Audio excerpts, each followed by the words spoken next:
Good evening. Welcome to the Anacortes City Council meeting of May 20th, 2024. I'd like to call the meeting to order. Mr. Franciak, would you take the roll, please? Mr. Pantini. Here. Mr. Young. Here. Mr. Walters. Here. Ms. Cleland McGrath. Here. Ms. Moulton. Here. Mr. McDougall. Here.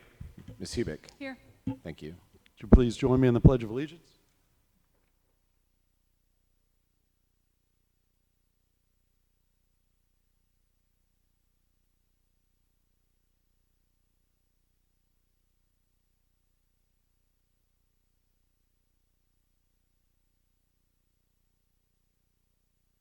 Okay, we're right into announcements and committee reports. So I've got a few.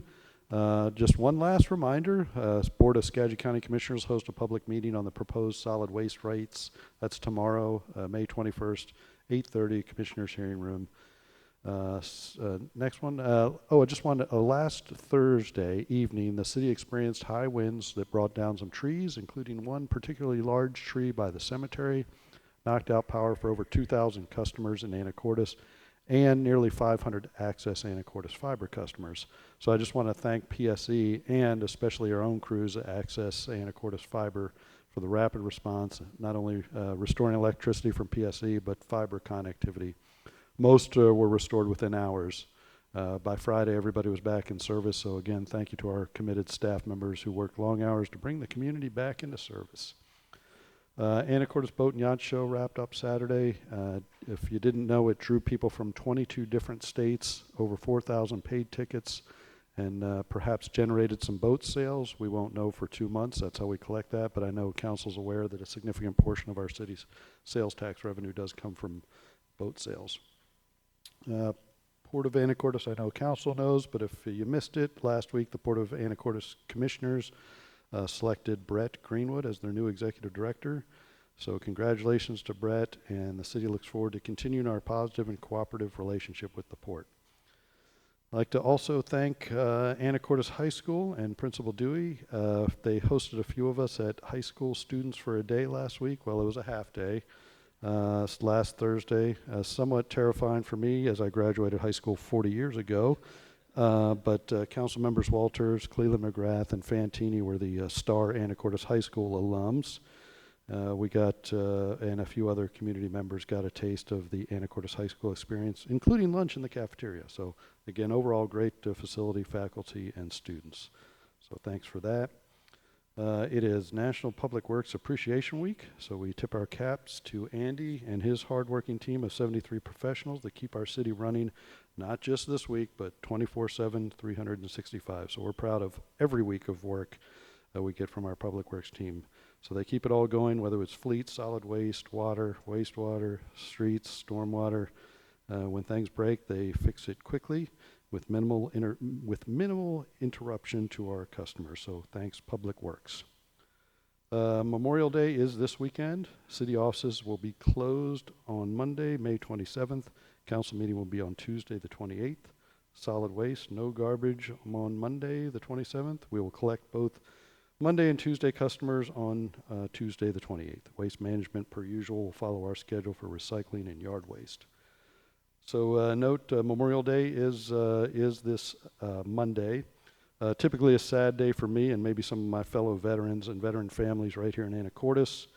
Having spent most of my adult life in a military uniform, I've felt the loss of close friends, some of our best and brightest, too young, that have made the ultimate sacrifice serving our country. Please take a moment to honor that sacrifice so we might enjoy this long weekend and the unofficial start to summer in freedom, in life, and in happiness. And speaking of pursuit of happiness, congrats to the Anacortes boys baseball team for great games over the weekend right here in Anacortes. They will now advance to the 2A semifinals in Bellingham this weekend. I think the game is Friday at Joe Martin Stadium, so go Hawks. And that is it for me. And first up is Economic Development Committee. Mayor Miller. Mr. Young. Thank you. The Economic Development Committee met on last week, the 14th, and part of that update was that we have refined the contract that we'll be working with Western Washington University, and it's going through the process here at the city, and then it'll forward on to Western for their review. It addresses deliverables, tasks, and et cetera for moving forward. Our review process will send notification of completeness by the city, and then that's when it goes to Western Washington. We also have a future plan to meet with the Downtown Development Association's Lori, which is business owner here, and talk further about the needs for Main Street program statuses, beautifications, and instances both the city and the port are collaborating on, and at the state level, what's needed. You know, our goal is to meet with various stakeholders, but part of that process is once we get through final contract signing with Western Washington University, part of that is they're going to do their due diligence as well as we've done ours to make sure that the contract expressly gives everybody what they're looking for. And so once that's done, we're going to have meetings and stakeholder meetings, and so we have a great plan that's coming out. Very positive, we're moving forward, so we're pretty excited about it. And once we begin that process, then more public outreach will be made part of the stakeholder discussions in trying to figure out how we're going to get to where we are and what we want and what our solutions are is part of that process. But first, we've got to get through the contracts part to make sure we're getting the deliverables we want. Thank you, Mayor. Thanks. Any questions? All right, next up is Public Works Committee. Mayor Miller. Ms. Moulton. Thank you. The Public Works Committee met at 5 p.m. Council members Walters, Young, myself, and City Public Works staff. And we talked briefly about our solid waste contract with Waste Management, who now prefers to be known by the initials WM. So that rebranding. Our contract with them comes up for renewal in the middle of next year, 2025, and we do have a contractual agreement, or part of our agreement is that we can get a 1-year extension at the same cost as we're paying now. And for the second year, there's also an opportunity for an extension, and that the amount of that would be negotiable, and as we would figure going forward if we would negotiate if we go with them again for a long-term contract again, which we expect will be quite a bit higher in price given that our current contract was negotiated before the China sword that changed our recycling world forever here in the United States. And so Waste Management is the contractor for our city recycling and also our city yard waste. So I should clarify that. So we'll learn more about that in the future, but it's good to know we have a little time to work on that. The rest of the time we spent talking about parking and traffic safety, which is why we barely made it here on time, because we could have a 2-hour meeting on that alone pretty easily. And so we had about 13 items to discuss that were brought to us by citizens, and we would like people to know that all concerns that are brought to us are via C-Click-Fix or by phone or email go to our very capable public works staff who address them and also let us know at the Traffic Safety Committee what the discussions are and who will take action on those. So this is kind of a revamp of the Traffic Safety Committee. And then the idea going forward is that a memo would come to all of council, so all of council and then the public would be able to see what is brought forward and what the resolution is, what the discussions are, et cetera. So highlights of what we talked about today were the pedestrian bike crossing on T Avenue for the Tommy Thompson Trail. It's a nice big wide crosswalk, but there are some safety concerns there. So we talked about potentially adding rumble strips and some signage on the road, some of those thermoform things or whatever. So just to add a little bit more awareness and hopefully slow people down there. And another one that people have expressed interest in is a pedestrian crossing on 32nd Street from Storvik Park to the retirement home that's across the way. People are crossing there already, and it's quite dangerous. So we talked about putting that into our capital facilities plan because it would be rapid flashing beacons and a crosswalk and bulb outs, which would slow people down and make it safer for people. So that's going to take some time. So more to come on that. And anything that needs council approval or any changes to code will obviously come here and be discussed too. So that's my long report. Thanks. Thank you. Any questions? Okay, next up is Port City Liaison Committee. Mayor Miller. Mr. Fantini. The Port City Liaison Committee met on Tuesday, May 14th, over at the new Anacortes Professional Center where the port offices are. Obviously, you made the announcement that they have hired Brett Greenwood, and he is going to be starting on August 1st. There was also some discussion around the event venue, the new event venue, and I know everyone's very excited for the meeting tomorrow where we will find out more specific numbers on cost, also get the review of 2 design concepts, and so that meeting is taking place tomorrow, so hope to have a very comprehensive update for everyone after that. Also, it was pointed out by the port that they have worked, excuse me, the EPA has $2.8 billion available for cleanup grants and different port initiatives, and so they're going to be partnering with Skyline, Cap Sani, and the other Staberts Marina in town, and they have submitted a $70 million grant request to hopefully get some money for some of those projects. We also had further discussion around the outfall, and just everyone's very anxious for the meeting tomorrow about the event center, I'm sure. Okay, thanks. Any questions? All right, any other announcements or committee reports that I may have missed? Mayor Miller? Ms. Moulton. I just wanted to mention the Samish housing ribbon cutting Oh, last Friday afternoon, and that you were at the did the ribbon cutting and said some very nice words. And also council members Fantini, Young. Oh, actually, I'm sorry, TJ. I don't think were you there? Okay. It was Councilmember Young and Hubick and myself were all there, and the homes are beautiful. They're lovely, very well designed, and the whole property they did a great job on. And there a lot of people showed up too for that. Mr. Coleman was there as well, our planning director, and Stephanie Snyder, our housing director person. And anyway, it was just a great event. It was great to see 14 affordable homes built for tribal elders, and it just was a great thing to be at, to know that that's something that we helped as a community do. So, and congratulations to the Samish as well. So it was just great.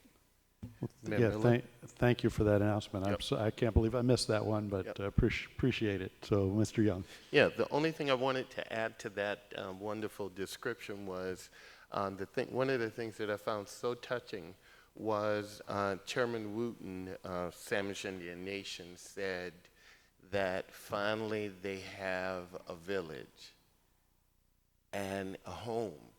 And that was so emotional for me in a wonderful way, because when you don't, for Native Americans not having necessarily a designated reservation, but this village allows the elders and people to assemble in a little community itself with its so many things about it, and it was just a wonderful thing. And I just appreciate seeing so many of the city there, but also just the sentiment of the neighbors working together and how they work to allow the project to go forward without a hitch. So, thank you.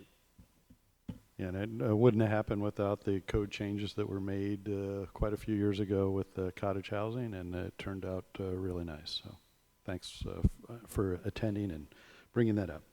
Anything else? Mayor Miller? Mr. Fantini. I just wanted to quickly shout out that this past Saturday night was the 6th annual Unconventional Runway Show for the Senior Center.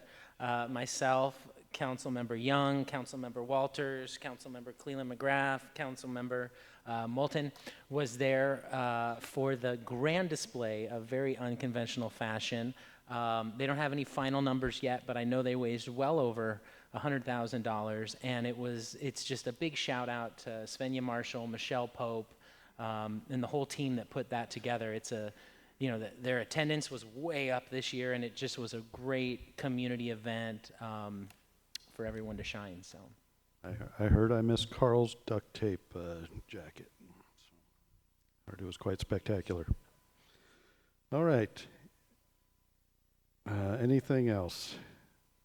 Okay, we're on to item number 4, our public comment. This is an opportunity for any member of the public who wishes to address council, anything that's not on our agenda. I didn't have anybody sign up, but if somebody came in late, and I do have a couple folks online. We'll start with Joe Kunstler, and again, if you could say your name and the city that you live in, please. And you have 3 minutes. Joe, can you hear me?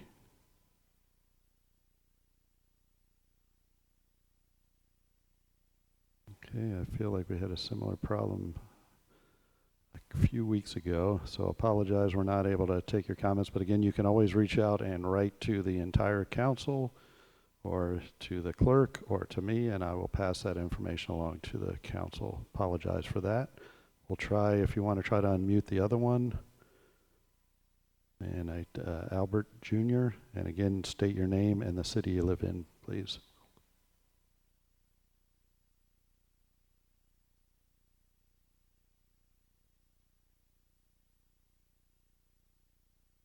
All right, well, we'll work on trying to resolve that, but again, you can reach out via email is very easy to do, and all council will get that as well. Okay, one last time in council chambers. We'll try one more. I got Phil Barber.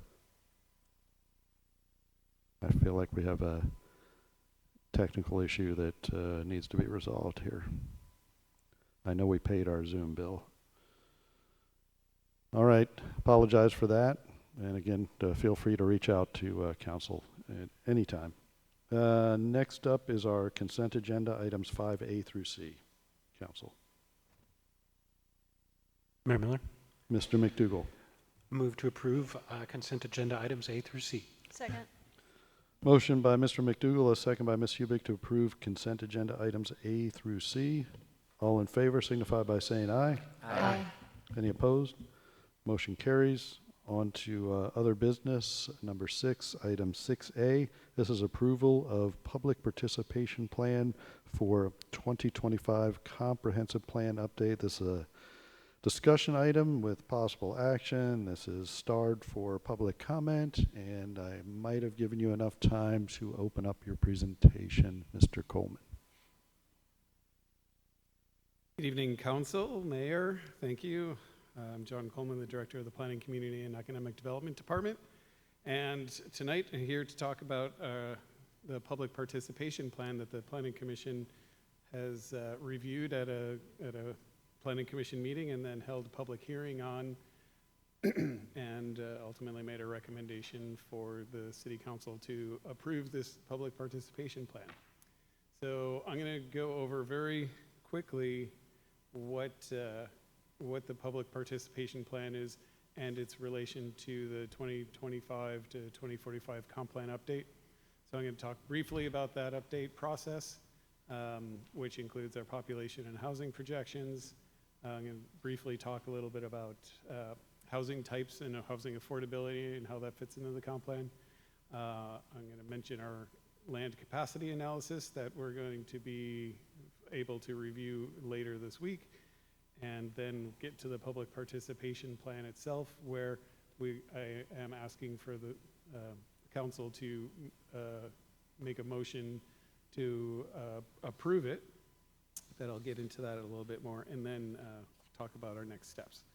So first, I'm going to talk really fast because I know that everybody in the council knows this information. And I know I've spoken about this a lot throughout the community, so people in the audience may already know. But I did want to have this on record in this PowerPoint presentation that is going to be available on the website.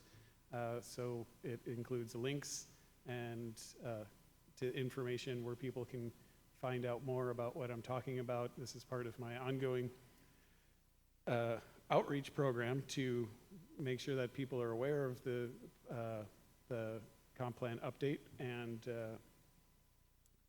you may be able to tell by the name Public Participation Plan, this what it's all about, is trying to engage the public. So we're going to be updating our comprehensive plan as required by the Growth Management Act, our periodic update for the planning period of 2025 to 2045. That needs to be done by the end of 2025. As I mentioned, I created a public participation plan, and I have a link here embedded into this PowerPoint for the existing current comp plan that's for the planning period of 2016 to 2036. That's what we'll be updating significantly. As part of this required periodic update, we're going to be looking at our population projections, our employment projections. We'll be looking at available housing options for new residents, specifically by area median income. So several different income brackets to make sure that we're providing the appropriate housing for everybody that wants to live in the city, not just single family homes. New in 2025, we're required to have a climate element, and that climate element has a resiliency sub-element and a greenhouse gas emissions sub-element. We'll also, as part of those population projections and housing projections and employment projections, we'll be looking at whether we need to change our urban growth area boundaries. And that's what land capacity analysis is going to help us figure out, and we're almost at that step, so I'll talk about that. We also are going to have to update our critical areas regulations to meet best available science. For the record, here's the population projections that we're talking about. At the end of 2045, our projected population is 22,971, which is almost 5,000 more residents than we had in 2022, which is, we use 2022 because that's when we started this process. Those are the numbers that OFM was using. So that's kind of where we started at this. So if you round that, if you just divide that by 23 years, that's about 217 persons per year, new residents coming to the city, which is pretty consistent with what we've been seeing averaged out. Our 2022 population estimate is 9,500, and we're expecting over the next 23 years an increase of 3,145. So we also need to make sure that we've got land available for all of these new jobs that we expect to be created in the community over the next 23 years. As I mentioned, not only do we have to accommodate the new housing and jobs, when we're looking at housing, we need to make sure that we're allocating enough land for all the various types of housing by income band. And so the growth, the state is requiring us to look at the area median income brackets. So AMI in Anacortes area now is $102,800. So we break that down into the 0 to 30 AMI, 31 to 50, 51 to 80, 81 to 100, 101 to 120, and then above 120 AMI. And so what that loosely means is, you know, people that are in the 0 to 30 and 30 to 51 or 30 to 50 income bracket are going to, new housing for that is generally going to be subsidized housing, and typically in some sort of multifamily type of situation. Multifamily, large, you know, more units per acre you get, the rule of thumb is that that type of housing is less expensive to create. So the denser the housing, loosely but well correlated to less expensive per unit of housing.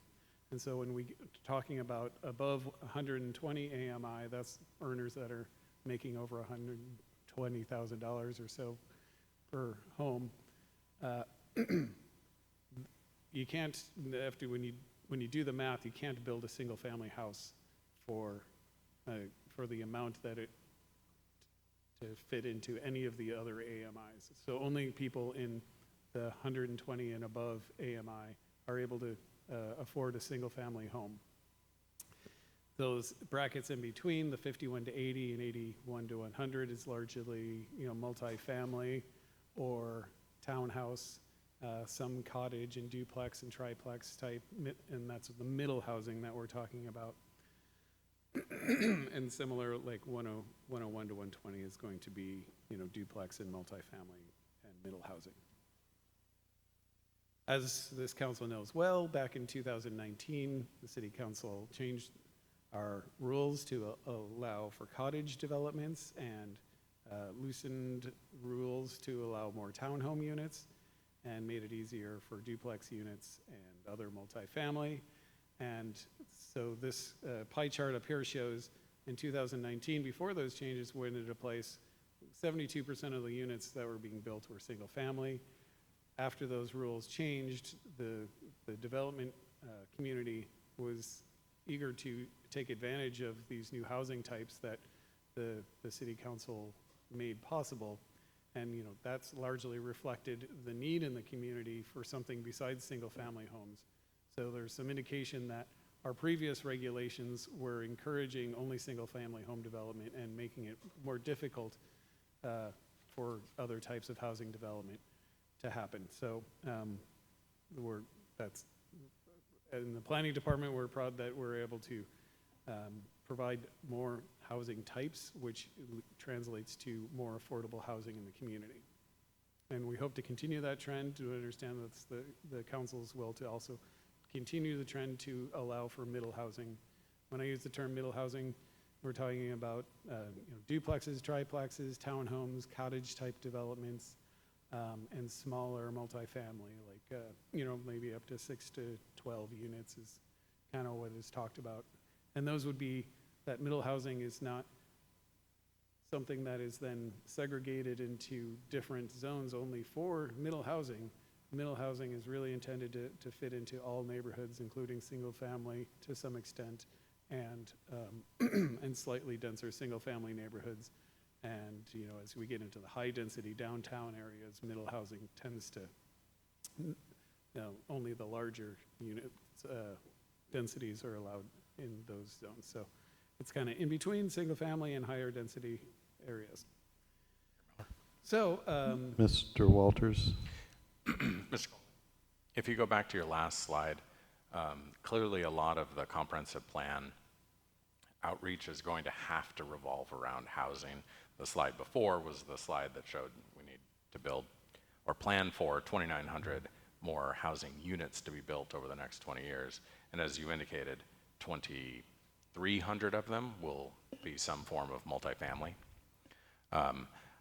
So on your succeeding slide there, you've shown this slide before, but what I think would be more informative for council and for the public is a stacked bar chart showing these housing types over time so that we could see at a glance sort of the proportion, but so that we could see through the scale the absolute numbers of units that have been produced. Under our 2016 comprehensive plan goal, I think our goal, if you did the math, at an average number of people per unit was like 131 units per year, and we achieved that, I think, in 1 year and never in any of the other years. And overall, the growth rate in Anacortes has not been particularly large, at least in terms of population. I think it's been about 1% a year. I think we're going to have to really tighten our communication on this and also the data, because people will want to know, and council will want to know, how fast we have been growing. What does it look like to grow faster? What proportion? If we have previously been growing at 1% a year, now are we going to grow at 1.5% a year? Because it's not 5% a year. It's not huge numbers, but it does add up cumulatively. So anyway, I make this point simply to say we are going to have to tighten up our communication quite a bit in order to effectively communicate the situation that we're in and where we need to go per the state law. And we're going to need some more and better data and representations of that data to inform that process. All right, thank you. Well, speaking of data, Wednesday night at the Planning Commission meeting, our consultant is going to be presenting our land capacity analysis. So in order for us to know if we're going to need to expand our urban growth area and if we're going to be able to, if we're going to need to expand our urban growth area to accommodate our future growth, first we need to know how much land we have. So the land capacity analysis is a parcel by parcel analysis of all of the properties in the city, cross-referencing their zoning to say, okay, if there's, say you have a vacant lot and it's in the R1 zone, you can only get, 2 units per acre or 1 unit per acre on that piece of land.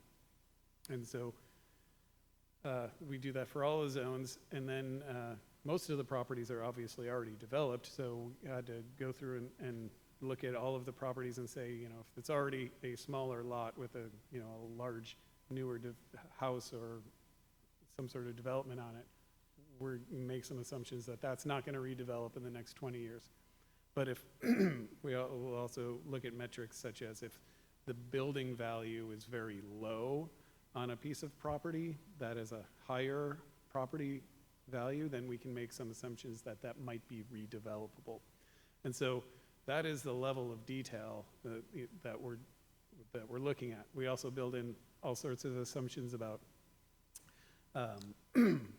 critical areas, market factors, like not everybody's going to be wanting to develop their property even if they have a piece of vacant property. And this land capacity analysis methodology that is just now available and put on the Planning Commission website as of, I think, Friday. We're going to be discussing that and explaining it in detail. The consultant will be there to explain all of the work that they did. And then after the Planning Commission reviews that, then of course we'll be able to bring it to the City Council. But Planning Commission is just one of the ways that we provide the community the opportunity to review and comment without coming to Planning Commission or without coming to the City Council and spending hours and hours of City Council time reviewing that. So the per the process for a comprehensive plan update, Planning Commission does the review and makes recommendations to the City Council, and then the City Council reviews what the Planning Commission sent to them, including the public comments and other information that has been through that is available, and then the City Council can make a determination based on the Planning Commission's recommendation and all the other information. So that is the process that we'll be going through. So that's why all of these things that we bring to the council will have gone through the Planning Commission, so they can really work with the community to make sure that there's lots of review. The results of that land capacity analysis will guide how the city will accommodate growth. And as I said, the results will be presented Wednesday night at the Planning Commission meeting. After the Planning Commission. Ms. Cleveland McGrath? So thank you for putting the land capacity analysis. It's uploaded on the Planning Commission agenda, so I appreciate that. Can you just, because I'm starting to look at it now, can you see, there's a land capacity analysis, parcel classification V3 with critical areas. Was that generated by our staff or was that generated by the consultants? I don't have the land capacity in front of me. I'm not prepared to talk about the details of it tonight. Okay. We're going to have a detailed conversation on Wednesday night, and then we'll present it to council after that.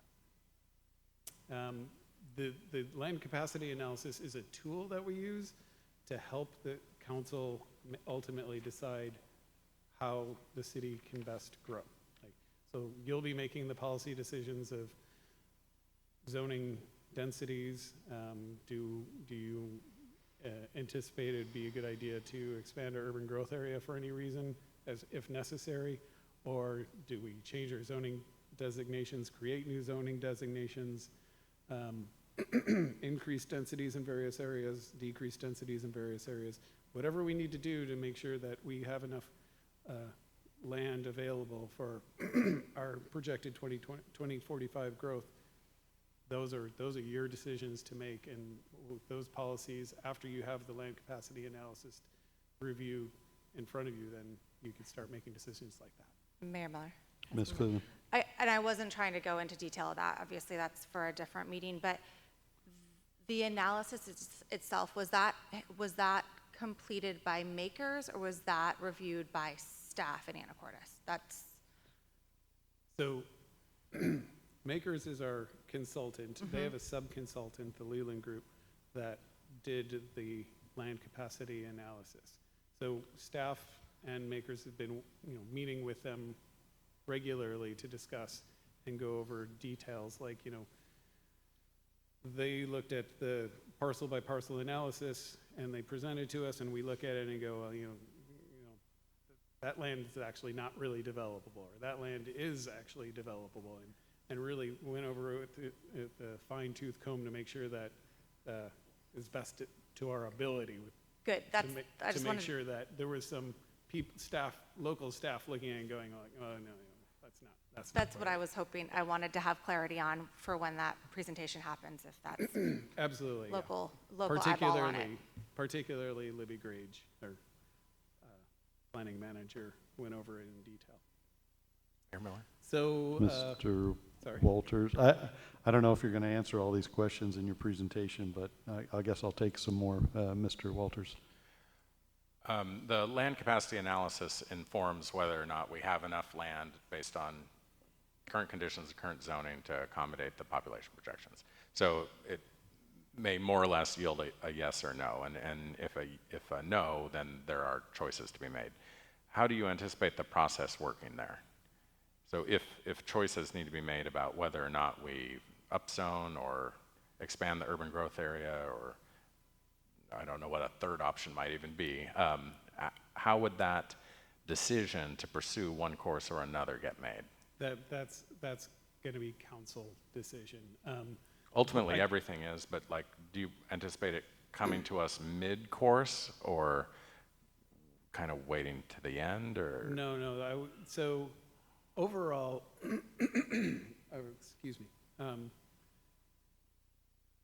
Like I said, our comp plan's not due until the end of 2025.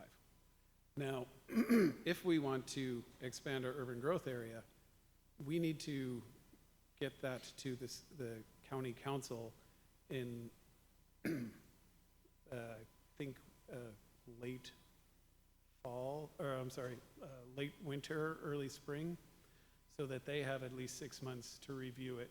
Because if an urban growth area change happens, the city, while we do all the math and calculations and work with the local people to determine what would be best for the city, based on our ability to provide services, that urban growth area boundary is actually defined by the county. So the county needs to make that decision, and it'll go through another review process after our review process at the county level. And ultimately, since they make the decision, we need to have them that information by spring of 2025 so that they can begin their process.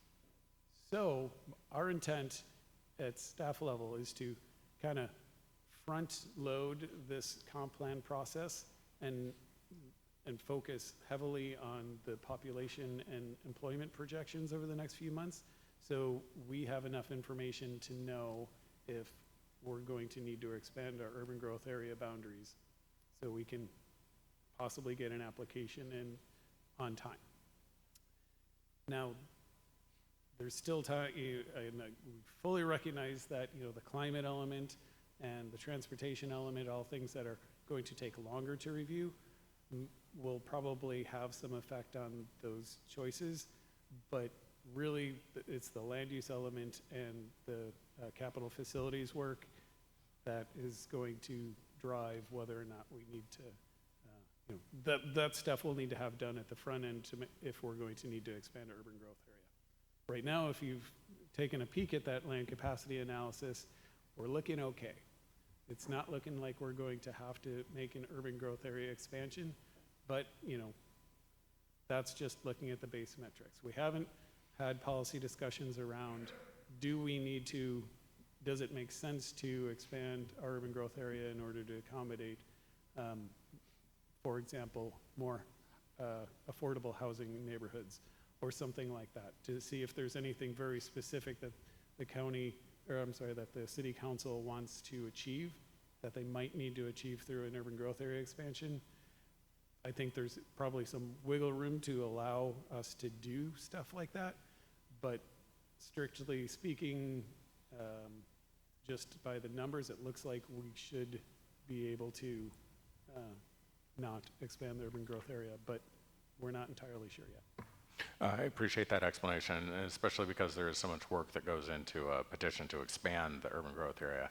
I just wanted to get your commitment that we would be circling back to council on that question, yay or nay, pretty early on. And as an example, I think it would be desirable for us to expand the city limits of Anacortes to capture the ACFL that exists outside of the city limits. And that would be a no development expansion of the UGA, but one the county has done for other cities before, and would allow us to apply our laws outside of what is our current boundaries within the new boundaries that could be coterminous with the ACFL. So police officers in the ACFL would have the same set of laws inside and outside. I think those kinds of things make sense, requires a little bit of work, but hopefully not all the calculations that otherwise would be required.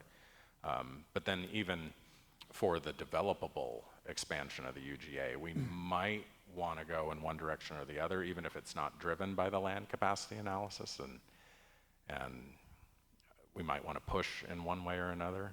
So it'd be useful to check in with council as early as can. Sorry. We did have a request from a property owner just south of the city-owned property near Sharps Corner to be included in the urban growth area. So we'll also, since that's a direct request, we'll definitely need to be addressing that as part of this process also. Okay, so a follow-on question for that. So that was a docket request, right? I'm sorry? That was a request to be added to the comp plan update docket for 2024? Yes. Which are due at the end of March. So I didn't see that mentioned in the plan. Will we be offering that opportunity in 2025? So I have an answer for you. This is on our 2025 comp plan update website. There's a good amount of information there about, just sort of a plug for that website. What we've done, so we already had the 2024 comp plan request applications were due last March. Now, because 2025 is on an accelerated cycle, we couldn't have the 2025 applications come in March of 2025. So we've moved that date up. Last month, I think in March, end of March, we published notice in the paper on our website that the 2025 comprehensive plan applications are due at the end of June of 2024. So they can be wrapped into this much bigger, more comprehensive, much longer 2025 comprehensive plan update cycle. So if we get any applications for text amendments or zoning changes, they need to be in by the end of June in order for them to be considered as through this 2025 update cycle. Okay, I appreciate the desire to move quickly there, but I don't think we were aware of that, and the March date is in the code, and the end of June 2024 is only a month from now. But we did publish it over a month ago, so we gave it like a 2-month notification period. We should maybe publicize that a little more. Got it, noted. All right, want to continue? So here's our zoning map. Everybody's well aware of that. I just like to have it in here so people that are reviewing this at home have the opportunity. So now on to why we're here tonight is the public participation plan. So as part of this update, we're required to have a public participation program to engage with the residents, stakeholders, tribes, and state agencies early and often. The public participation plan that is on your agenda tonight identifies how the city will provide for early and continuous public participation in the development and amendment of the comprehensive plan and development regulations, implementing the plan as required by the GMA. I think this slide is out of order. I was talking about the process. Planning Commission reviews and hold hearings and makes recommendations. City Council reviews and makes decisions. And if we have to change our urban growth area, Skagit County Board of County Commissioners are the agency that deals with that. So these are just taken right out of the plan itself. So if you have the chance to read the plan, you'll see what the public participation goals are. I don't know, it's up to the council if you want me to read through these particular goals or not. So head nods. All right, but it's here for everybody's review. We did identify the audience and partners that we're going to be working with, including cities and towns, Skagit County, Island County, O'Connor, Oak Harbor, partners in our water, Washington state agencies, lots of NGOs, non-governmental organizations, and we've been putting together a list of local agencies and clubs and people that are active in the community and trying to identify all of those stakeholders. Mayor Those Miller. are in the document. Mr. McDougall. I assume the document's of course editable, but I noticed Western Washington University and also I guess Skagit has a facility. Would they be also part of this, this list? Yeah, absolutely. And, that's a good point to make. Like, we can't identify everybody, and the more people we talk to, the more that's really great feedback. Like, oh, yes, we should, I didn't see them in here. Let's get them in there. This is, I'll skip ahead to kind of, we're asking for action on this tonight, and I'll come back to that other stuff, because the guidance says that, the Department of Commerce guidance says that they want the City Council to review and approve this.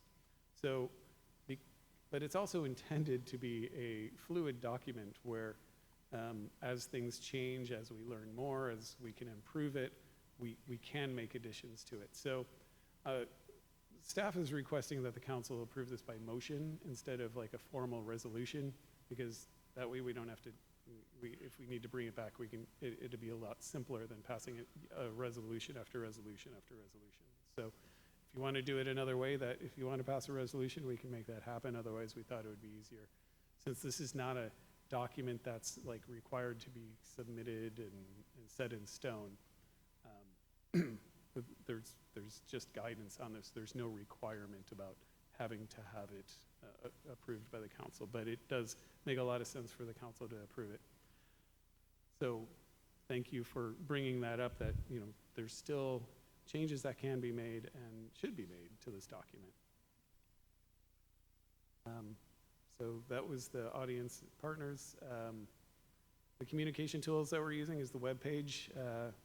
This is a link to the 2025 comp plan update webpage, where it's continually being updated with like Planning Commission meeting links, links to all of the documents, link for a subscription email list, so anybody can sign up to get notices whenever there's going to be something on a Planning Commission or a public hearing or something significant happening in this process. We have a special city contact email, it's complan@cityofanacortes.org. Those go to one spot, so we're able to consolidate all of our comments on this one instead of so people scattershotting it to various council members or staff. If we can all have that all go directly to the City of Anacortes, that's great. Mayor Miller? Ms. Moulton. Thank you. I really like a lot of aspects of this plan, including the webpage and the subscription email list. And I see that the information about the open house is on the news page of the city website. And I think that would be a great place for the sign up for notifications as well. I don't see that on there, but I think if that's really prominently displayed there too, that could be helpful. Because sometimes it's kind of hard to know where to go for the notify me. People don't always know, but I think if that's front and center, that would help and get people to be on the list. We have a link to the, I'm pretty sure we've got a link to the Notify Me on the website, or on our dedicated web page. So if you, that news flash actually takes you to two things. It takes you to a page that has more information, including links to the 2025 comp Oh, plan I page. see it now. Yeah, and there it the is. notice Get itself. involved. Sorry. So, thank you for the feedback. No, it's good feedback. I mean, that's exactly what this plan is all about, is making sure we've got a list of all the various ways that we can try to solicit inputs from the public as we move forward with the comp plan. That's the, and fluid document. Sorry. We intend to have direct mailers when we have more information available. We are using the news releases. That's the news flash section on the main city website, which we've actuated today. We've revived our PCED webpage, not webpage, sorry, Facebook page. So we've been able to start having some posts about this update cycle in Facebook. And of course, A-Town is our town quarterly newsletter. There was a big write-up about the 2025 comp plan in that one that just came out last week. Thank you to everybody that participated in that, particularly Councilman Walters, put a lot of work into that. So those are the tools. We also have outreach methods such as the open house. Mentioning, it's a good opportunity for me to mention now we're having an open house on June 5th right here at 6 o'clock. It's going to be like a less formal event. It'll be boards up for people to see. Our consultants will be there to answer questions. There will be a more formal presentation at 6:30 to talk about, and I'll explain what they're going to talk about later in this presentation. So we're going to be having open houses. Those direct mailers we're anticipating to be like a survey, targeted stakeholder interviews. So we're identifying stakeholders in this process, and so we'll be able to target them for interviews and questions. We'll be putting together a climate policy advisory team for the climate element, so they'll help scope the policy, the goals and policies that'll be included in our climate element. What we're seeing as we do more research on that, other jurisdictions are using their executive to appoint that body.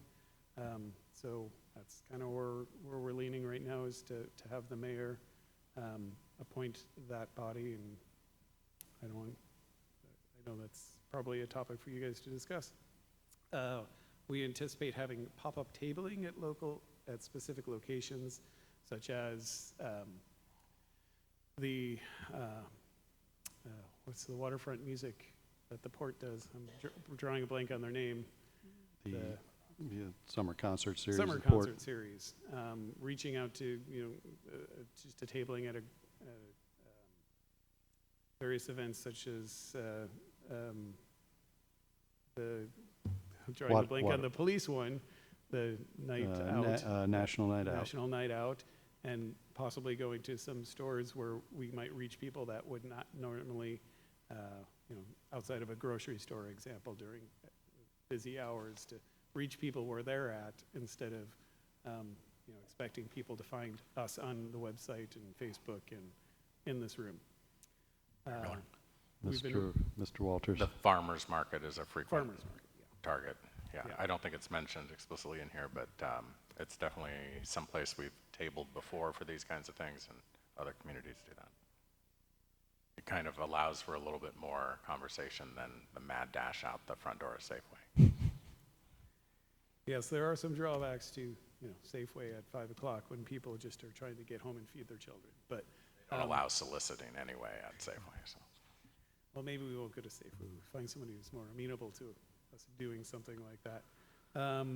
We've been reaching out to community and civic groups. I've given 3 individual presentations to Kiwanis Sunrisers, Fidalgo Dems, and they got the word out to other groups, so that was helpful. So that was a large event. And then the Kiwanis Noon group, and I'm sure I'll be speaking to others. I've got that speech down now, so they go really well. And then typical public meetings and workshops, and we're working on a student and teacher outreach program. We're not sure how that's going to look. So what is the schedule of this public participation plan? Well, again, it's pretty fluid. This is just a screenshot of what's in the plan itself, and these are going to move around as we know more. In particular, if we don't need to do any significant urban growth area changes and large policy changes to the land use element, this can relax quite a bit and we can slide everything backwards. But we're trying to do a lot before the spring so we can get it, so we make sure that we have the opportunity to submit an application to the county for an urban growth area expansion as necessary. We just don't know if we're going to need to do that. But again, this document's intended to be fluid, so we can and will be changing dates on this likely. This is something that we've developed for internal staff use. You can get out your microscope and try to read this. This is, it looks a lot better on the big screen. This is probably how we should print it out too. This has details about when we anticipate working on all of the aspects of this, and then identify in the middle there, working on the background analysis for the land use and housing elements in April and May, June, July. Same with the economic development, the transportation, and then July we'll start working on others.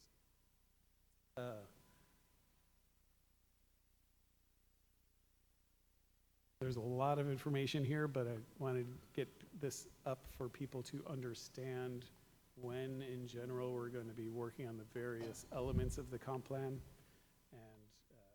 And, there's some assumptions that that there'll be public hearings towards the end of some of these, and some of that's even identified here. Actually, in this previous one here, you can see we're talking about you can see shaping the plan workshop. Open house number 1 was scheduled for somewhere in May to July, so we're making it in early June, so we're right on schedule there. We plan to have another open house sometime September, October, November, and then a third one to refine the plan in January, March. So that's when we've got a lot of the information really refined and available for people to read. This first one is just to get people engaged and get people's general feel about how they want to see the comp plan look. That one in the second workshop in September to November is going to be really, just as we're working on the meat of the plan and getting, draft to people that they can really put some meat on those bones at that time. And then, as I mentioned, in January and March, dress it up. Oh, I got a request that you speak a little closer to the microphone, John. Okay.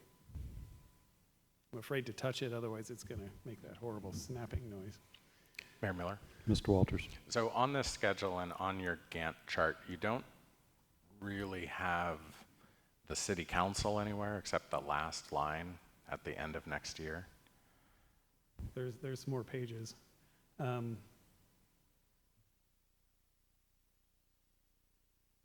there, on that page, the city council isn't really mentioned either. When are you going, except at the end, when will it appear before us? I mean, I imagine that there's a lot of upfront outreach your tabling exercises, your open houses, your stakeholder interviews, those outreach activities have the potential to generate ideas for things that should go into the comprehensive plan. That is the point.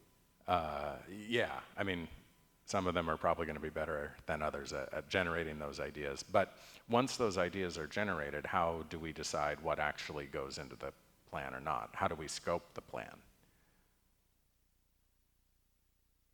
Because we have the requirements from the state for what must be done, but what if we wanted to go beyond those base requirements? How would we plug into this schedule to provide that direction? Well, as we're getting our ongoing communication from people and the Planning Commission and feedback,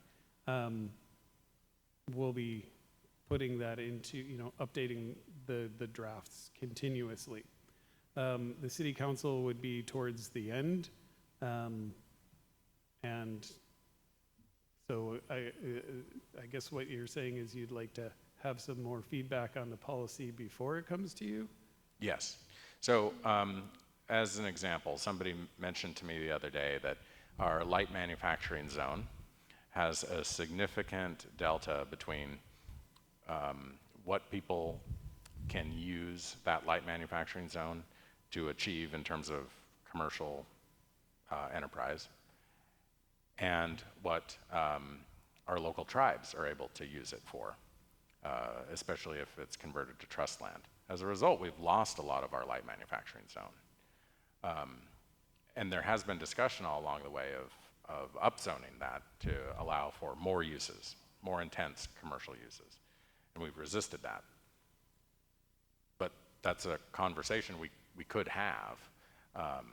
And it seems to me like we would need to have it pretty early on, not toward the end of next year, in order to have any possibility of making any change to it. And it has potentially great effect, just that one example, and there are potentially maybe many others, but if you run out of light manufacturing area, not because of the way we zoned it, because the way we zoned it is fine, but because of exogenous effects, we still may end up not having enough light manufacturing area. So I think we need to have some of those conversations. I think logically, in the latter half of this year, after you've done a bunch of that outreach work, because we'll have those suggestions, and then we could vet them, and then we could inform the rest of the process. So, for example, I mentioned that urban growth area expansion just to capture the parts of the ACFL that are already purchased by the city and already have a conservation easement. They're not going to be developed. We would need to provide that feedback to you before the end of next year, well before, but there might be many other policies that we might want to advance. So I would like to see in the public participation plan, because there's not really going to be another more detailed planning document for how the process is going to work, right? I would like to see some check-in points for City Council in this document. Would it be inappropriate to ask the council, if you have these list of things that you'd like to see included, changes that you already know of that you'd like to see, just get us that information and we can get that into the conversation early. Yes, no, I think that would be fine, but I don't want any of Mr. Young's ideas included. Yeah, we have to have the conversation. Well, and that's the part of the public. We'll notice that for all the public participation meetings, we'll send out notice that we expect a quorum of council members. I mean, council, you're the representative of the peoples here, and you will be continually part of the conversation. If you have things you want to add or take from the comp plan, that's an ongoing process, and including a joint council planning commission meeting at some point in the process. Mayor Miller. Ms. Cleland. So for example, I think that the meeting that the Planning Commission is scheduled to have on Wednesday is incredibly important for council to hear and to be able to ask very direct questions to the consultants about how those maps and that data was generated and reviewed, because that seems like, yes, it goes to Planning Commission first, but this is information that is pertinent to council making decisions. And I don't want it to get 6 months out and we're down a path, and now we're having to call the consultants back to explain it to us, for us to modify numbers, because we look at some part of Anacortes and we say that's in our ward, and that is not an accurate representation of what is usable for those parcels. So I guess my question is, have we noticed that we could have a quorum of council at our Wednesday meeting? Yeah. Yep. And yeah, that's what I asked for last week, but. To the Mayor Miller. Mr. Fantini. To kind of that point, I just had a process question. I'm planning to attend that meeting to learn more about it and everything. Are we as council members allowed to ask questions during that meeting? Or is that blurring the lines too much? Or like, how does that's more of a process question. I'm not. I don't know, I'm looking to the city attorney. I mean, There she is. Well, if we provide notice that a quorum of council might be present, I think it's okay for council to engage in city business by asking questions at that event. And Mayor we can do that. And we can notice that. Mr. Walters and I think Ms. Cleveland McGrath. I am actually not a proponent of noticing planning commission meetings as city council meetings. I think if city council members go to a planning commission meeting, passive receipt of information without engaging in the discussion wouldn't be a meeting, and of course we can all just watch it at home as well. I don't need another set of meetings to go to. I don't want all the planning commission meetings. I mean, not just this one, but assumedly the rest of them for the next 18 months. I don't want them noticed as city council meetings. I would prefer to have a more formal plug-in opportunity on the schedule after planning commission has done their bit of the work, and then they pass it to us, so that it isn't simply, well, here's 18 months of work on the comp plan, city council, now take it away. I would prefer that there to be a somewhat iterative process, but at least check-ins along the path of those 18 months, Yeah, well, formalized versions none of this information is going to be hidden from view from the city council. It is, I realize it's hard sometimes to go online and look at the information as it's being developed, but Mayor Miller. And we don't have to. Ms. Cleveland McGrath will be next, but after I finish my point, there's going to be check-ins, and it's going to be incumbent on council to be involved and engaged in this process and ask those questions as it's going along. Yeah, we could do joint council planning commission meetings. I wouldn't want to do that when I was on council or on planning commission, which I was on both, and I wouldn't want to do that, but certainly want council to participate all the way along. Okay, Ms. Cleveland McGrath, and then Mr. Fantini. Well, as someone who regularly watches the Planning Commission meetings so that I understand what is going on at that level, I have no problem watching it. What I do have a problem with is this meeting on Wednesday is some really significant information that will direct kind of the rest of our process. We've heard from the public already that they have questions about how we are generating the expected job growth, the expected population growth, where those numbers are coming from, how are they being generated. So I think that this land capacity, while is one of a number of meetings, it's incredibly important. I did request that we somehow make that a joint meeting. That's fine, that was not taken last week. But I did individually think that this is an important meeting for council to be at. So I guess my question is this. This wasn't part of our packet, some of these more detailed schedules for each month. Do you have a schedule of when our consultants will be present for meetings, whether it's at Planning Commission or at council meetings, so that we can have an understanding of kind of where that breakdown comes for the next couple of years? No, the best we have is just the workshops. We know that our consultants will be at that. We know that they're going to be facilitating the climate policy advisory team meetings. We don't get the consultants much. We basically get them at 3 meetings. So we have the 3 workshop meetings, and then we have the land capacity meeting, and that's, as of now, it. And the first one Those are the only times that they'll be in person. in person. And actually, the land capacity analysis will not be in person, but they'll be giving a presentation over Zoom. Remote, okay. Well, and that's good because it'll be recorded, obviously. My other question is, could you go into more explanation of the Climate Policy Advisory Team? That seems, this is a whole new portion of our comprehensive plan. My understanding is we may not have a good understanding of what that scope of work looks like. It's still in process. But do we have any examples from, I mean, is any city working ahead of us by 6 months that we can look to for success or challenges? To me, it would be nice to have, to articulate what our expectations are of a candidate who would be appointed to that committee.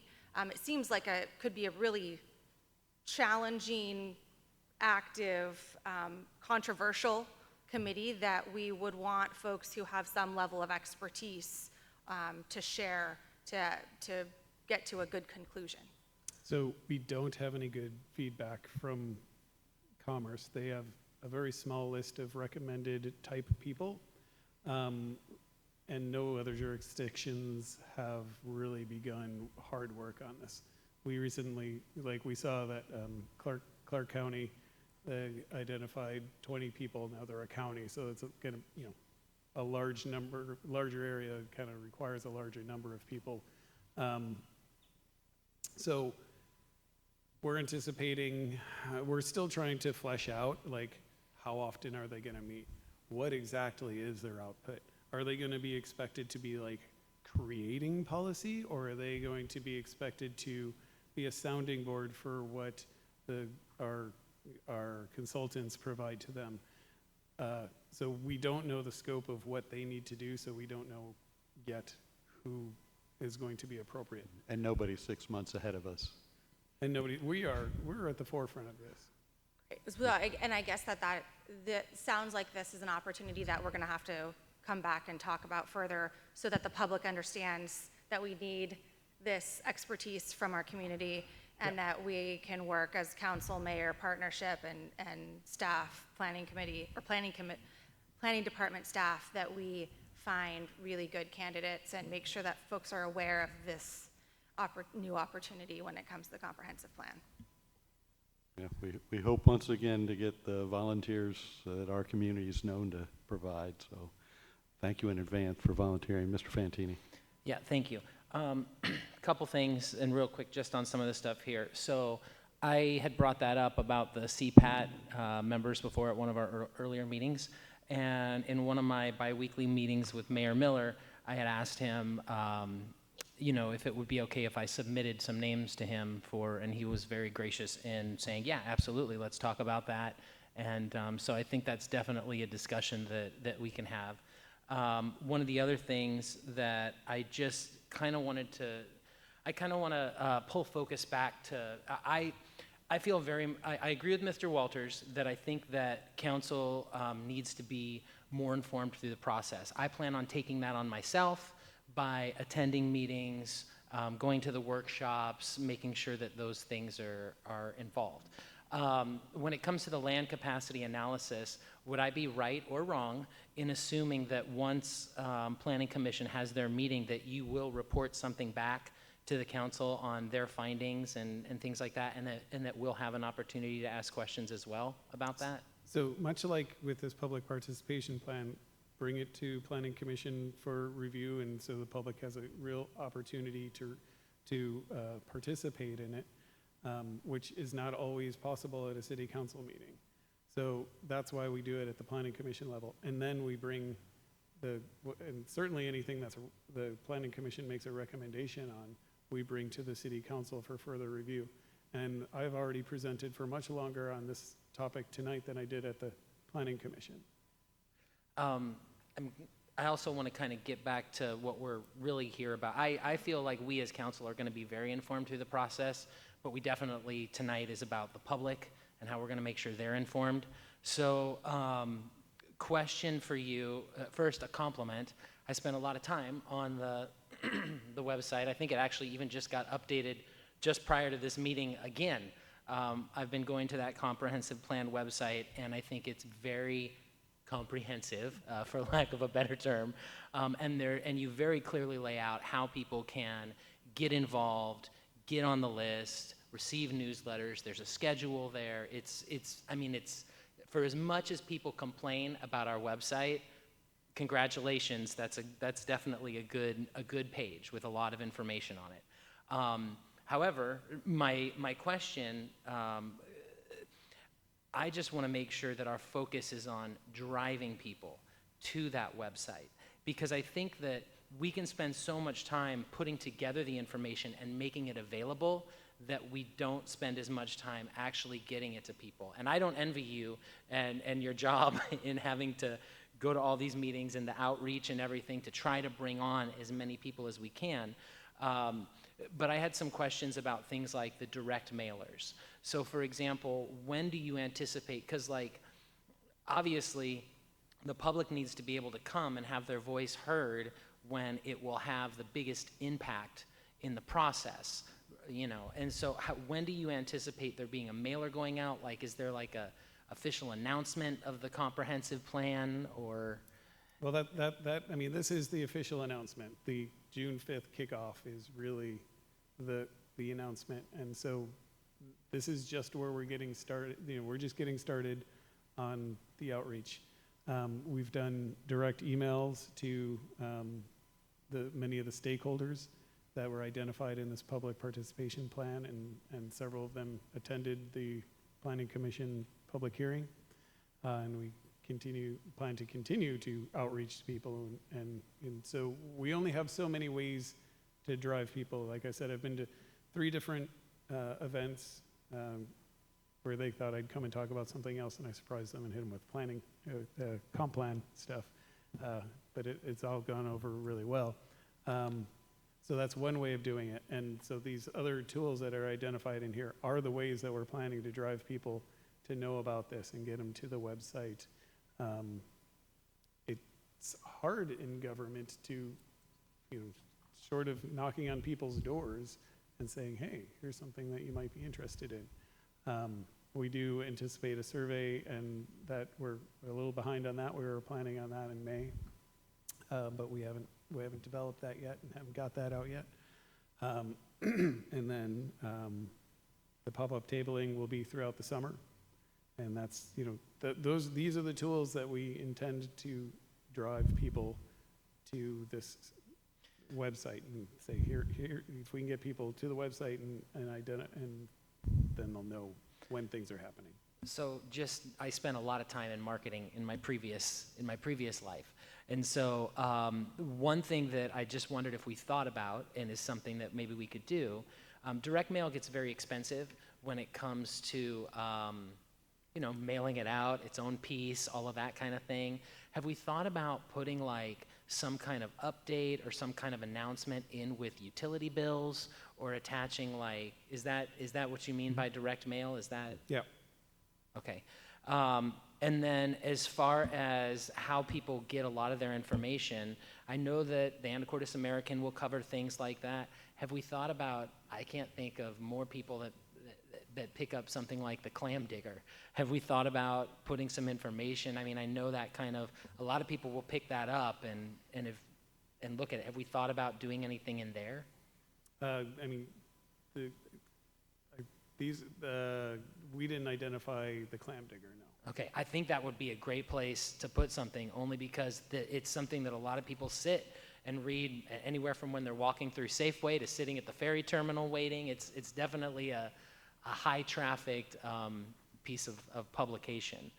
And then as far as folks that are asking like how they can be involved, and this is my first involvement in any comprehensive plan, and so historically, when you look at that, at what point in the process do you feel like the public has the greatest impact? So like, you know, because what would be obviously not great is if somebody comes in late in the process and they miss out. Where do you feel like kind of that inflection point for the public to have their greatest voice is?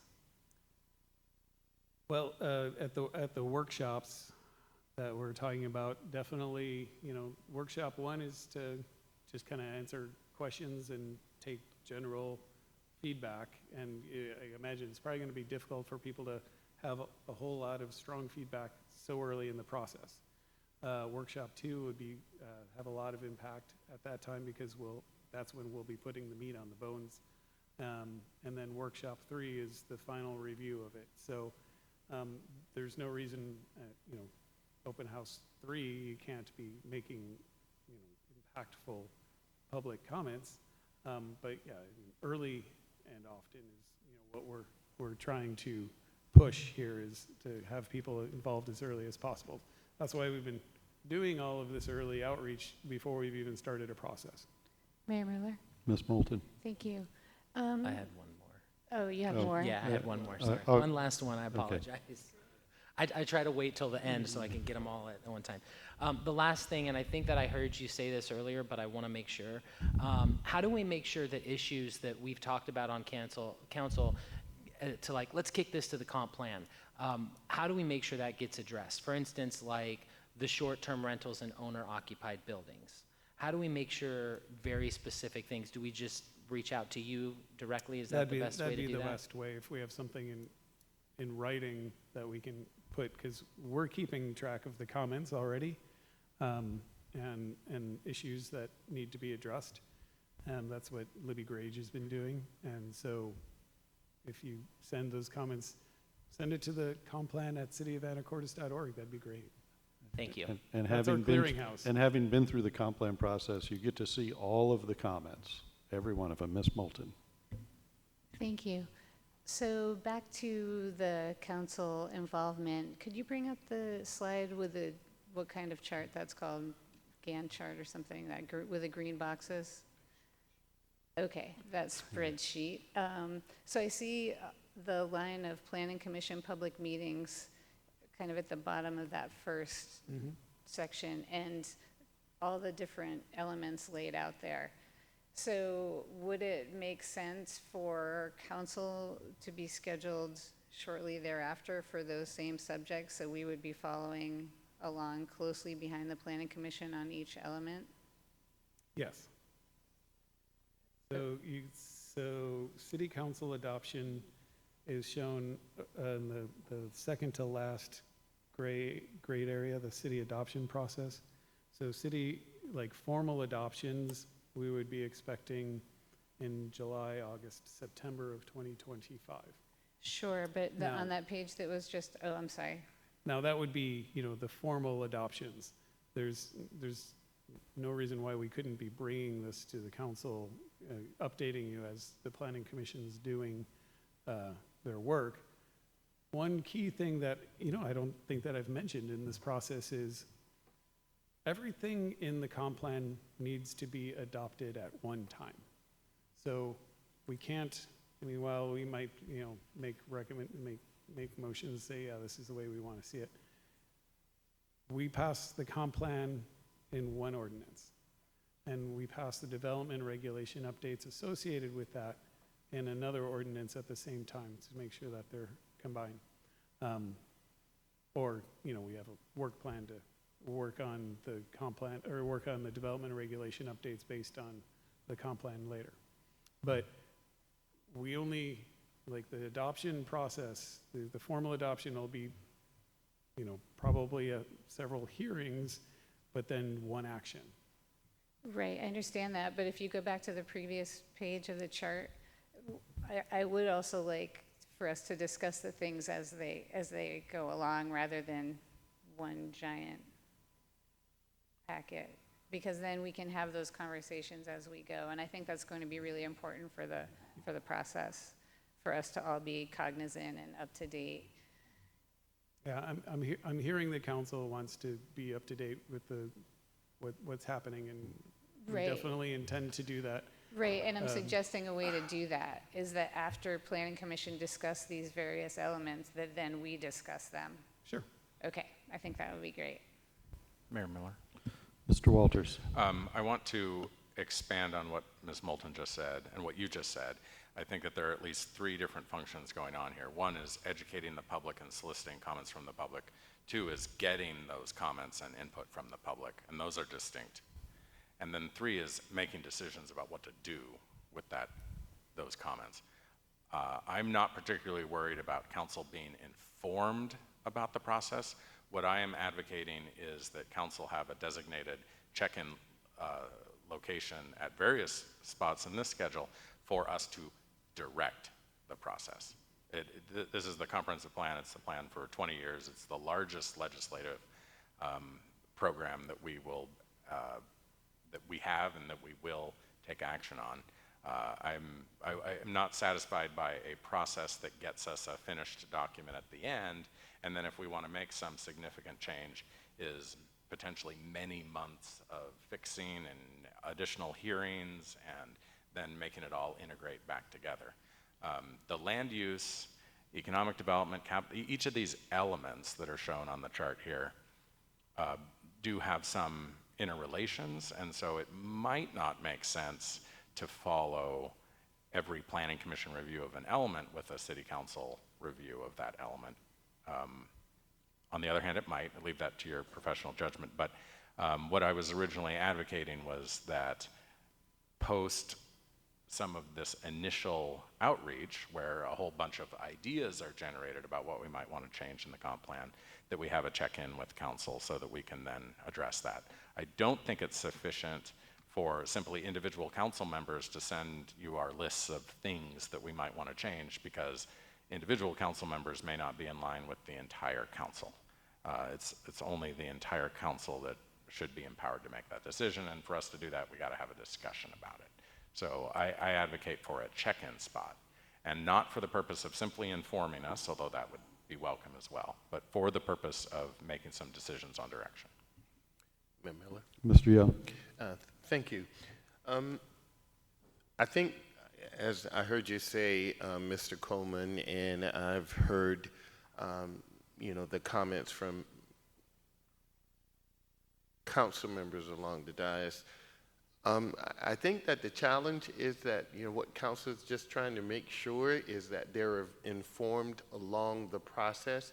And what I mean by informed, meaning that there's ample time between to make changes or, legislative thoughts about what's need to be included and not. And I think that that's probably the trepidation that you're hearing. And I agree with my fellow council members. Most times I agree with Mr. Walters, and sometimes that, like he said earlier, my ideas are superior, Mr. Walters. I thought I'd throw that back out, and sometimes it's a little hard to take in one setting. But to the point, a little tongue-in-cheek, but to the point about it is I hear you. You're trying to get the process going forward because we have to do it. I totally get that. I do think, though, that those check-in points along the way to make sure that we, as a legislative body, is in full agreement with the direction and how we're going about it, or some tweaks that need to be made. I don't think it needs to be a labyrinth of getting to where we want it to go. And I think that that's the challenge, but I do think just some check-in spots to make sure we're in agreement along the way is what this is about. It's not about to micromanage, but I think to the point about this being such a big plan for our city, I think what council's asserting is its desire to make sure that we feel that we're getting it right rather than at the end try to make those changes. So, and I hear exactly what you're trying to put forward.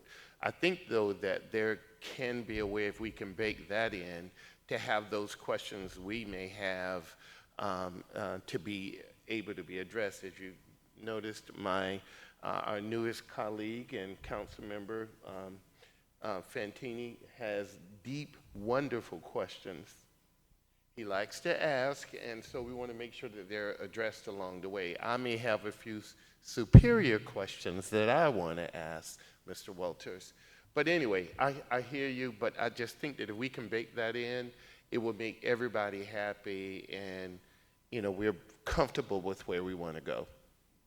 Is that, can we get a nodding of heads from council if that's sort of a summary? No? Okay. Well, no, all I was asking, no.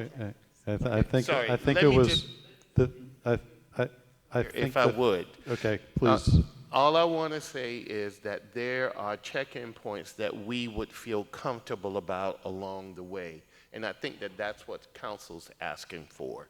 Yeah, I think that's been heard loud and clear, is check-in points along the way, so you're not seeing a final product for your final adoption. I get it. It's a large process. It's, you know, it's a long process, and we're at the beginning of the process, so it'll feel a little uncomfortable for a little bit, but we're not going to have all the answers right now. But are you, and I've got to make sure that the members of the audience, because this is a start item and we haven't, there's been such good discussion, I haven't acknowledged that folks are still here if they wish to address the council on this plan. Okay, well, come on up. I got a couple hands up.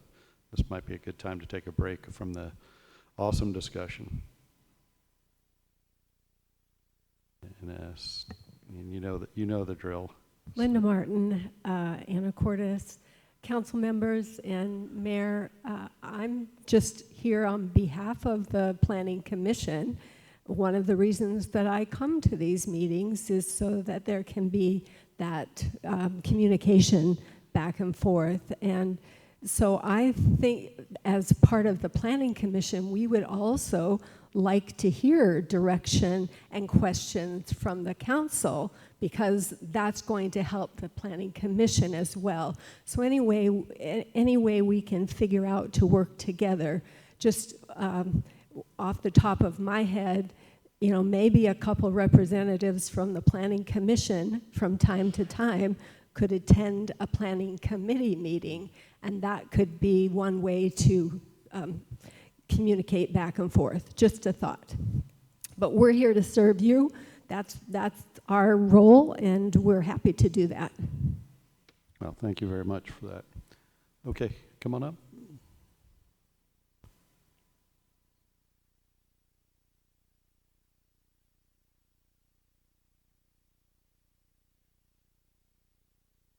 Pat Gardner, Anacortes, mayor, council members. You're talking about how to get the information out to the people. It just sparked back while I was sitting there. I have seen in other cities, where, I don't know, a roller board, some sort of, maybe on the side of the building, something where people know they want information about the town or something. They know where to look for it, on the post office, someplace centrally located where a lot of people walk around and make sure that it's always updated. That's getting somebody that, you know, whether it's our arts and crafts fair or something that the city council's doing, or this planning meeting that's coming up, some sort of thing about, you know, I don't know, size-wise or something that's lit up, maintained 24/7, and out there so you can see, because mailers, like you said, are expensive. I get things in the utility bill, well, you know how that goes sometimes. And so I'm thinking that having it out there, and it might be a draw for people, and getting it in the Anacortes in the paper, saying we have this new, yeah, I know they're not cheap, get something out there that it may be donated, I don't know, or fundraiser, whatever, to get something, but I have seen that, and it is nice if it's maintained or not burned out, you know, things like that. I know we had when the Guaymas Trail was broken, they had that thing on the highway because the bicyclists going to the work at the refinery, they had something out there on the highway. But something a little more permanent, something here in town in a good location, your decision. But anyway, that would be a good, I thought, maybe. Thank you. Okay, come on up.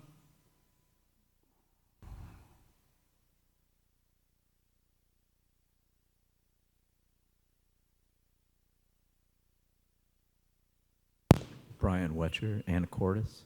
I understand there may be further ability to comment on the public participation plan for the comp plan later in the program, because I'd like to make comment on that. But if this is the only opportunity, I would make comment now. Well, on the public participation plan, this is the time to comment on it, absolutely. Okay, I'll do so. I've been involved in quite a few comp plan updates in the city of Anacortes over the years, and I would like to point out that there seems to be a lack or an element missing from this process.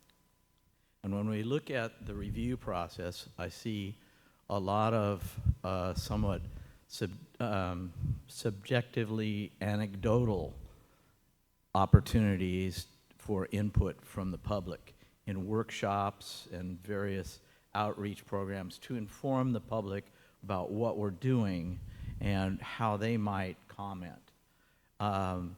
We get to the final workshop, and we're still having workshops which are somewhat dog and pony shows with the consultant. Then we go to draft review. Nowhere in that process is a process that the city has engaged in the past that's been very effective and has brought the document forward to Planning Commission eventually with very little or no controversy.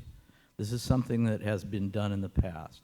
There is no participation at any level of a group of stakeholders with staff reviewing the document piece by piece. This is a process that was done many times in the 90s and in the early 2000s. A group of stakeholders, which in one circumstances included council members, business holders, Chamber of Commerce, Evergreen Islands, quite a lot of stakeholders in the community engaged in a select committee.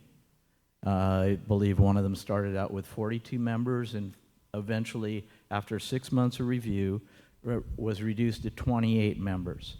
But in going through the document with staff, not with a consultant, piece by piece, and making a recommendation with the council members, planning commissioners, stakeholders, all having members on that committee, the document came to the Planning Commission with little or no controversy and was approved therein. Now, you may or may not find those comp plans from the 90s wanting, but I would say as far as a smooth public process and input from all of the stakeholders at the document level where you have something determinate to review and not where you're simply making comments to a consultant about what you may or may not like in the document, and leaving that up to the consultant to put those comments together and review them and bring forward a document for Planning Commission.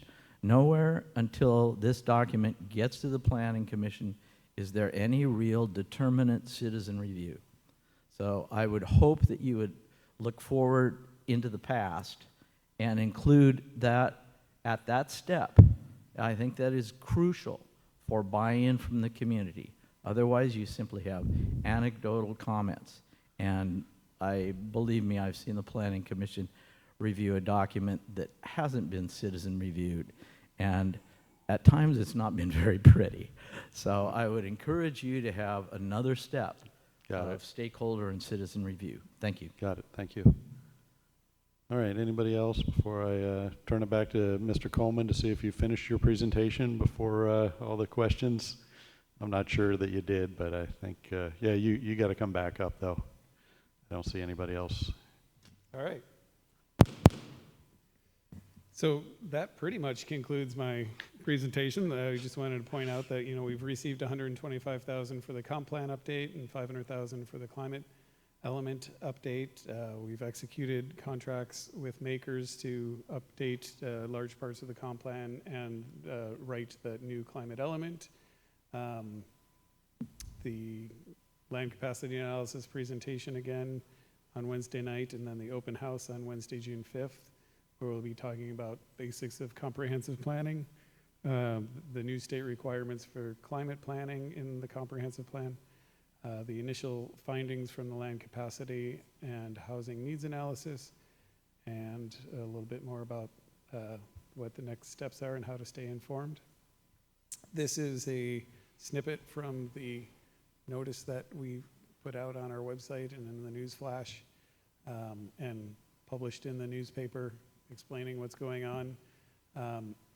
You'll notice that it has a link, a QR code for both the website and for our Facebook page. And that is it. So if people have comments, complan@cityofanacortes.org. That's a great place for, I'll just keep saying it over and over. That's where people should make their comments, and go to our local website for more information about the process. Okay, and remind us what action you're looking for from the council, if anything, this evening. So tonight, in your council, in the agenda, the agenda bill, is a request for the council to approve the comprehensive plan as recommended by the Planning Commission, with the understanding that it's a living document that we can and will intend to modify. So we're asking for a motion to approve the public participation plan. Mayor Miller? Mr. Walters. I would like to see a revision to the public participation plan before we approve it, including some check-ins as have been discussed with City Council. And one of those check-ins might be a review of the docketed items from a couple of years past, which got docketed and never processed. The proposal for docketing that we received this year, that we haven't taken action to docket or not yet. Any new docket items that we would receive petitions for prior or after your new deadline. I think that new deadline should be included in the public participation plan, so we adopt it somewhere, because it's in the code as end of March of next year. So if we're moving the deadline up, I think we should adopt it as part of the public participation plan.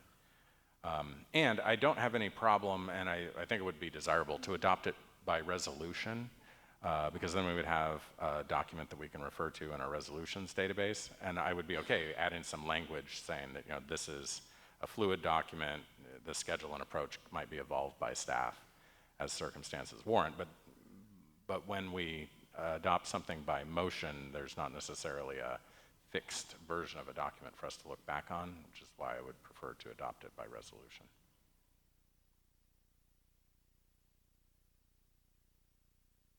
So maybe to move it forward, if there are any other changes to this plan, if you provide them to Mr. Coleman, and then we can bring it back with a resolution.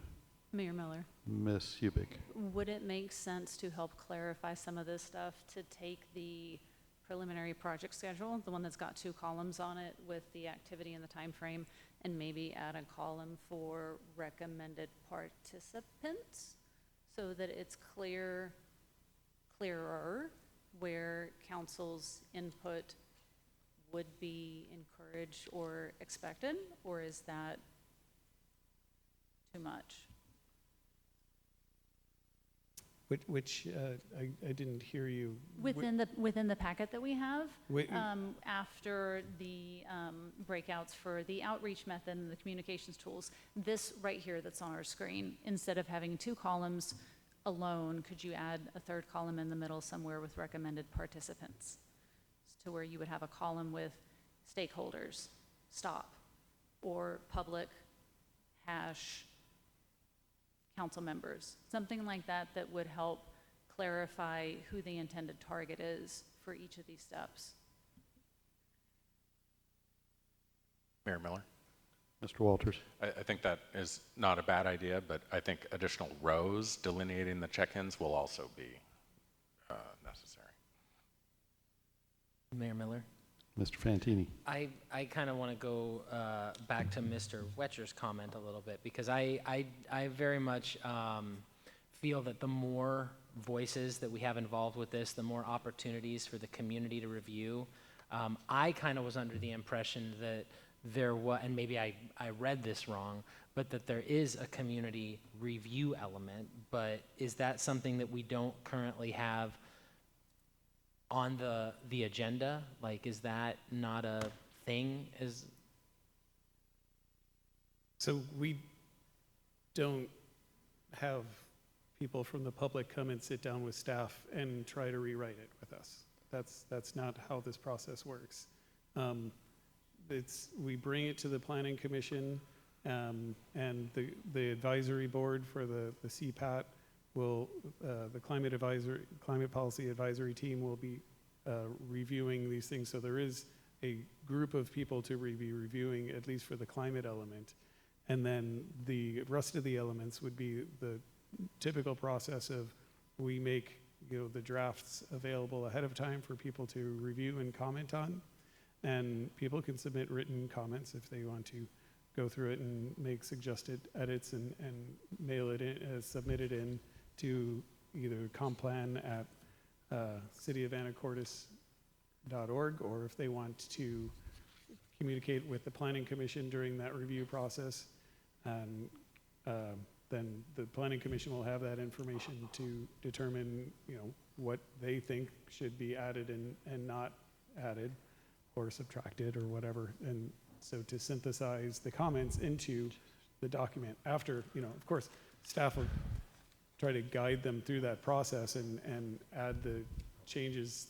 And, it gets a little, we'll probably have to have like a chart saying, so-and-so's requested this organization's requested this, and put it all out there. And then with the guidance of the Planning Commission, see which of those comments they recommend to be made by staff for the next iteration. Mayor Miller. Mr. Fantini, were you complete? I just had One one. more? Well, because my question about this was kind of like when I was reading through this whole thing, and it talks about audiences and partners, and it talks about, the tribes, members of the public, it lists out a lot of very specific non-governmental organizations. I kind of assumed that meant that there was like formal engagement with these groups, but it kind of sounds like it's not really that way. It's more just if they come to us. Well, we're direct emailing with them. We're inviting all of these groups to participate in soliciting their input. And yes, we would expect if they have specific input that they would like to see changed, then the process of the Planning Commission makes a recommendation and the City Council ultimately decides what suggested changes get in there. So there's going to be a lot of work for the City Council and the Planning Commission to do, because we're soliciting a lot of feedback, so there's going to be a lot of feedback. So it's going to be a process of adding or changing as people are making recommendations. Mr. McDougall. Thank you. Actually, Mr. Fantini, your first question, Mr. Coleman answered it sort of like that's not how this works. It's not how this particular plan works. The previous comprehensive plan from 10 years ago, the mayor appointed a citizens advisory board, which was made up of folks with various expertise kind of throughout the community. I think there was less than 20 people, but more than 10. I forget exactly how many. And that board met with city staff basically bi-weekly, kind of constant, and they got updates from the consultant, kind of constantly reviewing sort of materials. The board even authored quite a bit of the material as well that went into the ultimate document that then Planning Commission ratified and did their work on and ratified and then came to council. So that's how it was done last time.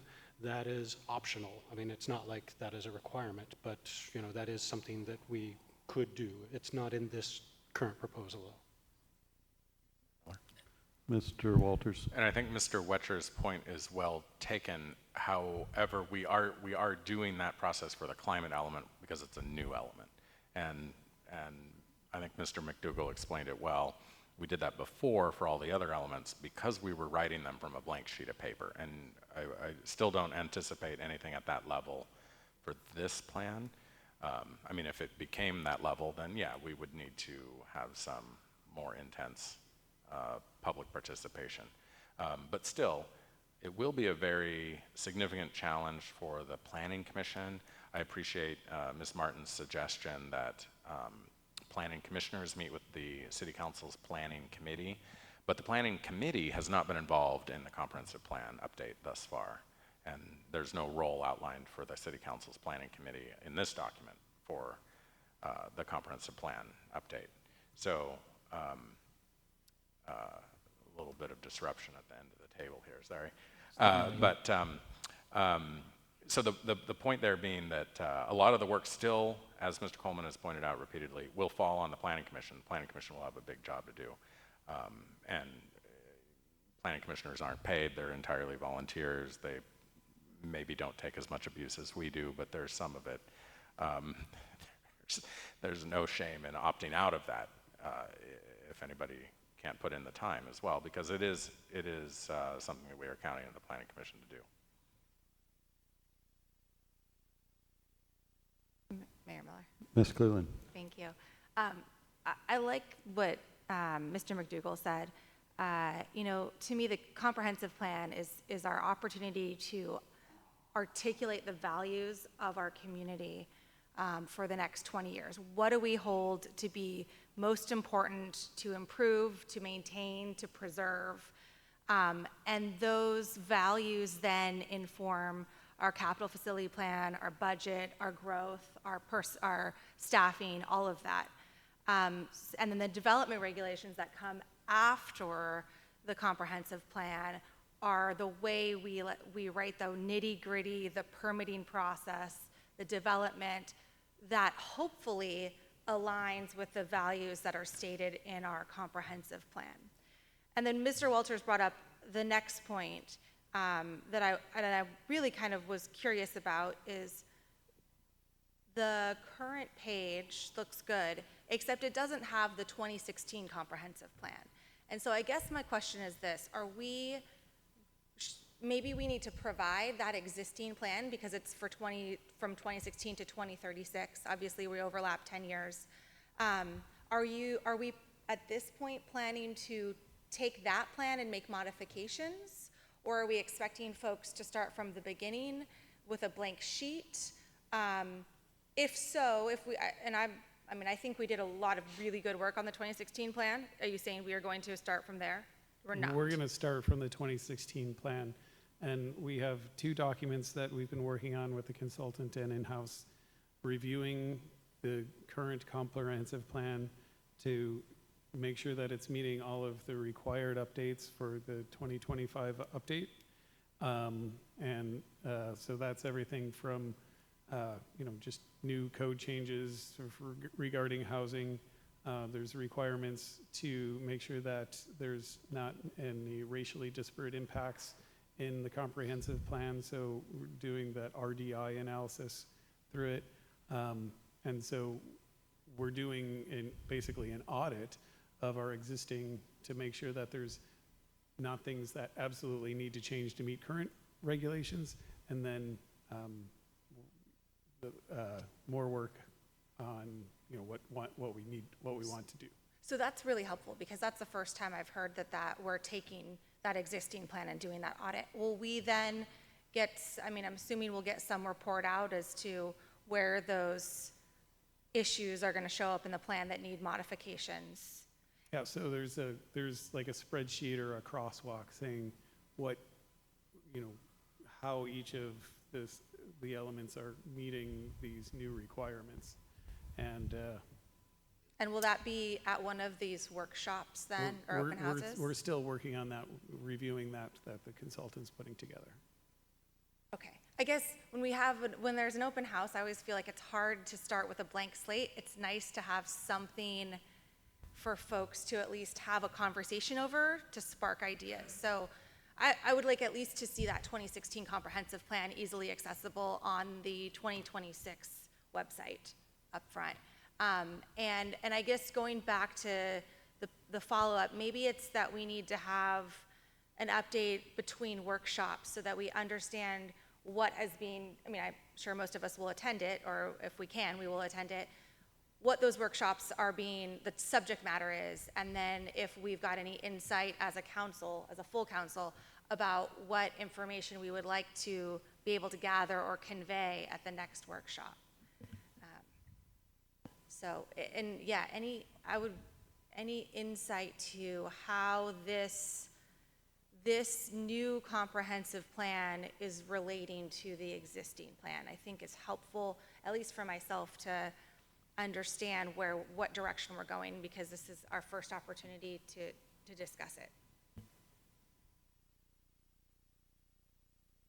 We do just plan to update the existing one with the exception of the climate element, which is brand new. So that one's starting from a blank sheet of paper. Yeah, we're not starting from a blank sheet of paper this time, which is a good thing. All right, anything else for Mr. Coleman's long list of things he's going to have to adjust before we bring this back to council with a resolution attached to it? Okay, I don't want to interrupt you writing your last few notes, but I think we'll bring this back shortly, sooner rather than later, of course.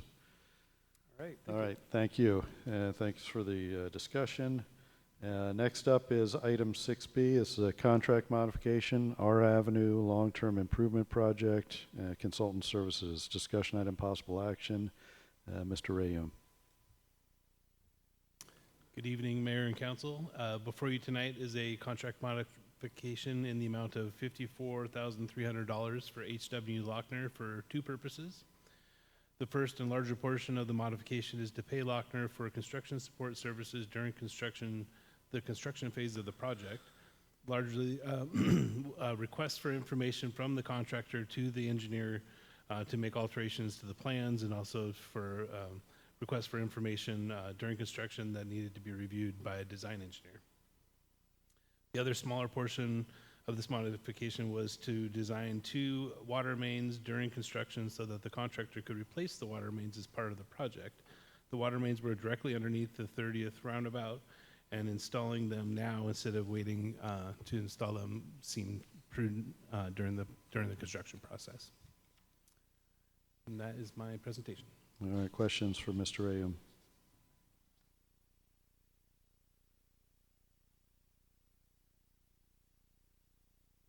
Mayor Miller. Mr. Walters. What were the size of those water lines? They were a 6-inch and I believe a 4-inch. And this work's already been done, right? 6 and 12-inch. Sorry. Oh, is it a 12-inch? Okay. Yes.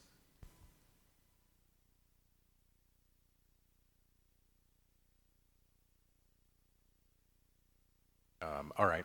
I move that we authorize the mayor to sign a modification as presented. Second. Motion by Mr. Walters and a second by Mr. McDougall to approve the modification to contract 2127 TRN 001 with H.W. Lochner in the amount of $54,300. Any additional discussion? Mr. Franczak, vote please. Mr. Young. Yes. Mr. Walters. Yes. Ms. Cleland-McGrath. Yes. Ms. Moulton. Yes. Mr. McDougall. Yes. Ms. Hubick. Yes. Mr. Fantini. Yes. Motion carries. Okay, thanks. On to item 6C. This is a contract modification, water quality assessment and planning project. Mr. Rayum. Thank you, Mayor. Before you is a contract modification in the amount of $40,422 for Confluence Engineering LLC to develop a plan and train operations staff to perform unidirectional flushing of water mains. Over time, solids naturally accumulate in water mains. This is because water moves slowly in water mains unless we have a fire or a main break. Engineers trained in unidirectional flushing are necessary to study our system and develop a procedure to accomplish unidirectional flushing. The area of the system to be studied and flushed is an area that the customer feedback has been provided that there's discoloration in the water, but it is indeed safe. I do want to point out that this is the fourth amendment to this contract, so you guys have been at unidirectional flushing for some time, and I just want to say that's amazing. That's a huge thing to do. Not that many cities actually do this with more capabilities and funding and everything else than the city of Anacortes. So I just hats off to you that you're years into doing unidirectional flushing of your water system. Questions for Mr. Am? Mayor Miller, Ms. Moulton? I just had a question about the 3 of the 4 prior modifications, that they were time extensions. Yeah. Oh, I thought there was 2 other areas you've already done. This is the 3rd area, is what we were looking at in the history. But yeah, most of them were time extensions. Okay, because we added on, okay, yeah, that was my question. Thank you. I move that City Council authorize the mayor to sign a modification to contract 21184 WTR001 with Confluence Engineering Group LLC in the amount of $40,422, increasing the total contract price to $185,382 even. Second. Motion by Ms. Moulton, a second by Ms. Hubick to authorize the contract as presented. Any additional discussion? Mayor Miller, Mr. Walters? could you talk a little bit more about what problem here we're trying to solve? I guess I'm not familiar with this existing contract. So there was concerns about discoloration of the water. So there's water quality, and then of course aesthetics is important to your drinking water. Certain parts of the system accumulate sediment just because the water moves very slowly in the main. Even though we filter it and it's treated and everything else, there's still sediment in your drinking water. It's like that in every system in the country, I would imagine. So what we need to do is go and we increase the speed of the water in the main to flush out the solids, and that'll remedy the discoloration. And did you say there's a particularized area that this contract is focused on?